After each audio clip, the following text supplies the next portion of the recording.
Thanks for joining us for This Week in Jacksonville Business Edition, and excited to have back with us Ric Anderson from the Jacksonville Daily Record, one of the associate editors. And Ric, you cover government affairs and all of this. And so one of the topics that we were planning on today was talk about Jacksonville and what's known as the missing middle. How would you describe what that is? And then we'll get into some of the details.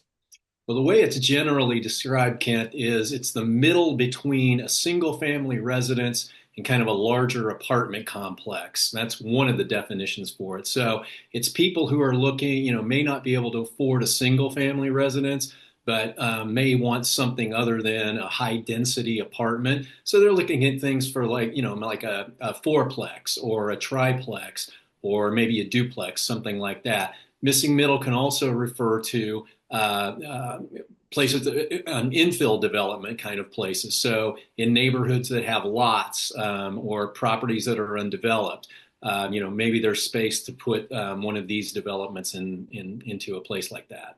Is that something that has been missing for Jacksonville? And what are the plans right now to maybe address that issue? Well, there are, so about a month ago, Rory Diamond, the councilman for the Beaches area, filed legislation that would address this missing middle by creating what's called an overlay, so a zoning overlay. It basically covered the area within the 295 Beltway and excluded a few areas. Meanwhile, for about the last year, there has been a committee, kind of a citizens committee, that has been studying this issue as well, in terms of, how Jacksonville can develop in a more resilient way. And they're also looking at doing some missing middle. So you kind of had these two parallel tracks happening, and they came together here in the last month. Councilman Diamond, the legislation that he proposed, how would that work into some of his plans to address it?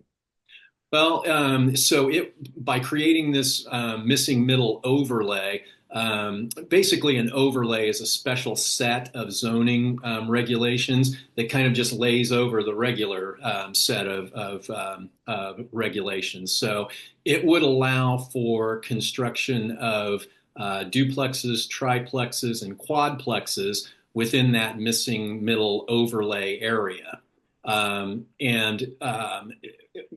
Councilman Diamond said repeatedly that his intent with that legislation was not to, find lots that are right next door to single family residences and then shove, big quadplexes or triplexes or whatever into those lots. He was looking for areas that could be developed with these properties that wouldn't be too intrusive to single family neighborhoods. What's the benefit for cities or neighborhoods to invest in this or say, hey, let's put the overlay on. Let's allow this kind of development instead? Well, I think one of the bigger benefits is that, right now, the issue is how far out should Jacksonville grow? How far out can it grow?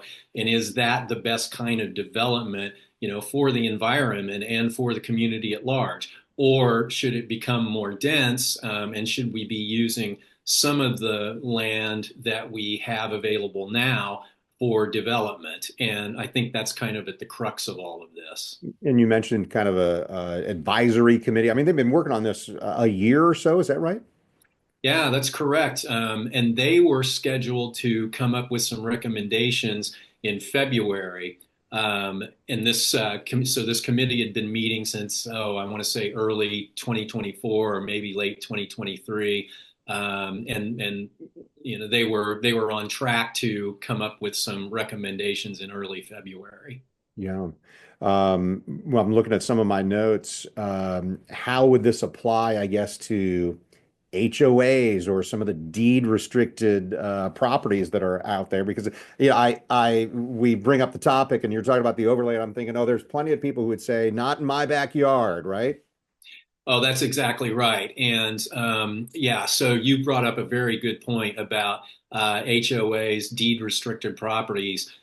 This this legislation would not apply to those whatsoever because those are special cases, and this kind of development could not be done in those areas. Going back to that point, the advisory committee, when it was looking at when it was coming up with its recommendations, it proposed a map that would put this missing middle development kind of along the bigger arterials in town, and like along major bus routes for the JTA and along the Emerald Trail, for instance, in order to kind of steer it out of single family neighborhoods, and then again, definitely keep it away from HOAs and deed restricted areas where it's not allowed anyway.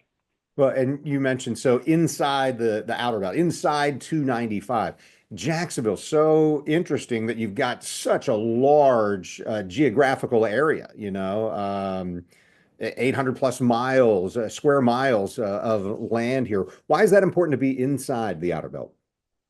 Well, I think it goes back to this issue of sprawl, and the more land that you're taking, undeveloped land that you're taking, the less, the more you might have flooding issues, Mm. because there's nowhere for the water to go now to kind of just sink in.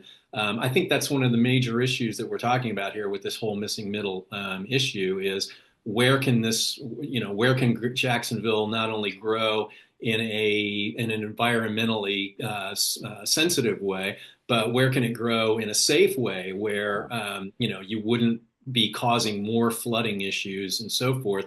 And I think that gets back to that advisory committee looking at some of the arterials and some of the areas that have already been very heavily developed, but still have properties within them that could be developed for residential. So even within 295, I mean, there's still a lot of area that we're talking about. Is this focused on a specifically, is it south side or is it north side or is there a specific area that they're really thinking, this is where we should look? And you mentioned the major arterials. So are we saying Beach Boulevard or what are those things? Yeah, so I think Beach Boulevard is one that comes up, Atlantic. So just any of the kind of major arterials where uh, basically they built them around the JTA's major bus routes. So anytime you see a major bus route, that's where they're looking. But yeah, it's all over, Kent. They're looking at all areas of Jacksonville that can be developed safely with this infill development, but then also developed in a way that's not too intrusive to single family neighborhoods. Whereas you pointed out, you do get a lot of that kind of NIMBY pushback. Yeah, NIMBY is the phrase, that Yeah. acronym for not in my backyard. Yeah. Ric Anderson from the Jacksonville Daily Record's our guest here. And as we talk through this, what are kind of the next steps? And is this anything that developers have wanted to see, or where did this really come from? Well, I think it came from both sides, actually. I think the developers are interested in developing in some of these infill areas. I think that the city is also very interested in coming up with a smart plan for this kind of development. Knowing that we need to make Jacksonville more resilient to flooding, to high heat, to some of the kind of weather climate changes that we're seeing. So I think it definitely came from both sides. And, regarding your question about next steps. So right now, Rory Diamond's legislation is going through the process at City Council. However, he and the committee, I think, are working together now to kind of mesh up their two different proposals into one piece of legislation, make some amendments to Councilman Diamond's legislation, and then it sounds like it may be on track to pass in February or maybe March at the latest. And I've got to imagine that the planning department for the city of Jacksonville is involved in this as well. They are, yes, and in fact, they actually recommended against Councilman Diamond's legislation at the start. They wanted to see some extra conditions attached to it or some extra regulations attached to it. they wanted to see more of what the committee has been working on. So, looking at those major arterial areas, looking at around the Emerald Trail, that kind of thing. You get more voices when you lean into what the committee has done rather than one, in this case, city councilman. I'm curious about this. If legislation goes through, if it's approved for this new overlay, then what would the next steps be? Would we see developers saying, okay, great, I want to buy that property or I want to develop that land? Before we would get to that point, one of those pieces of legislation has to go to the state. So the legislation would change what's called the future land use map, which is part of the 2045 comprehensive plan, which is the comprehensive set of zoning and land use regulations for the city. And that would need to go to the state for review. Then it would come back with recommendations from the various state agencies, and then the city would pass, ordinance, finalize an ordinance based on that. So that's going to be several months. Yeah. I'm told it's probably 6, 8 months to get all of that process in place. And then, after that, I think it would depend on how the legislation looked as to how the developers would react to it. But I do sense that there is quite a bit of demand among the developers to build these kind of properties because as Jacksonville has grown, as so rapidly, we have people coming into town who are looking for something in the middle. They can't necessarily afford a single family home here, even though Jacksonville is fairly affordable by Florida standards. It's still kind of out of some people's reach to own a single family home, and they may have a bigger family and don't necessarily want to live in an apartment, so they're looking for these kind of housing options. And the more options we have, the more we're going to be able to cater to all these people who are moving in. And as you're reporting on this, one of my colleagues asked when I was talking about this is what you and I would visit about today. Hey, is there any connection or does it make an impact on affordable housing and some of the efforts that we've heard from the city and such a need in our region and really all over the country? Yeah, absolutely.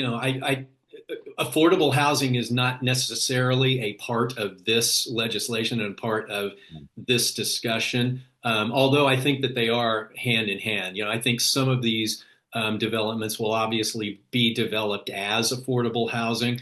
I think that if you talk to Councilman Diamond, what he would say is that, the more ranges of housing we have, the more that's just going to affect the open market. So if there are more options for duplexes, triplexes, quadplexes, that will bring down that demand, and then it will bring down the cost of those as well. So, it will, by creating a bigger supply, you're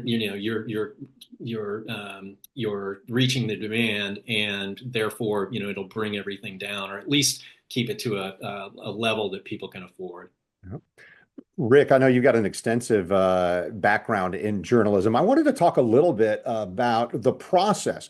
When I look at the Jacksonville Daily Record or I get alert about headlines, go, wow, I didn't even know that was happening. What is the process for you and the other writers there to glean some of this information? Obviously, when we're talking about legislation's happening, all right, so I got to go to that committee or I got to listen in on city council or that kind of thing. But beyond that, what are the sources? How do journalists provide this kind of information and stay on top of what's happening when we come to economic growth and development?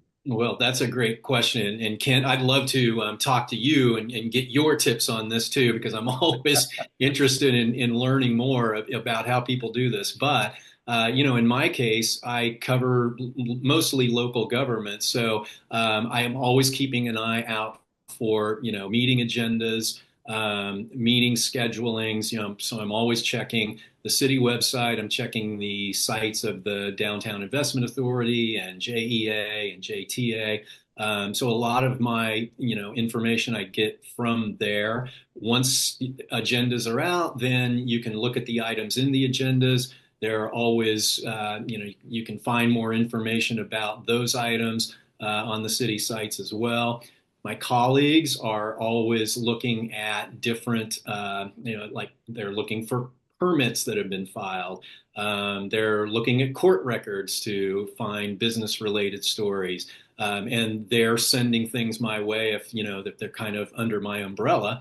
And then the other way, it's just kind of the old fashioned,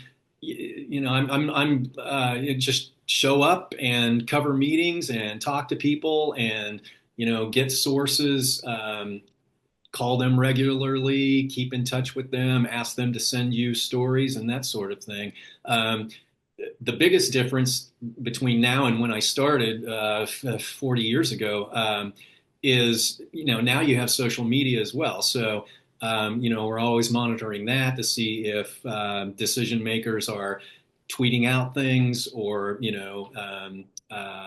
responding to constituents or something. There's just so many ways to check now for information.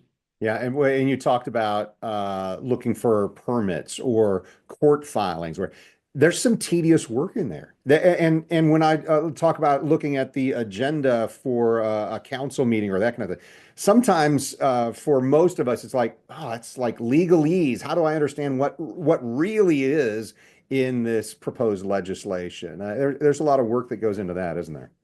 Well, there sure is, yeah. And understanding the processes is, something that takes, I think, time. And, I'm in a very, very fortunate situation because at the Jacksonville Daily Record, the news gathering team here, except for me, the new guy who's only been there about a year and a half, we have people with decades of Yeah. experience in this community. So they're familiar with processes, they're familiar with all the players.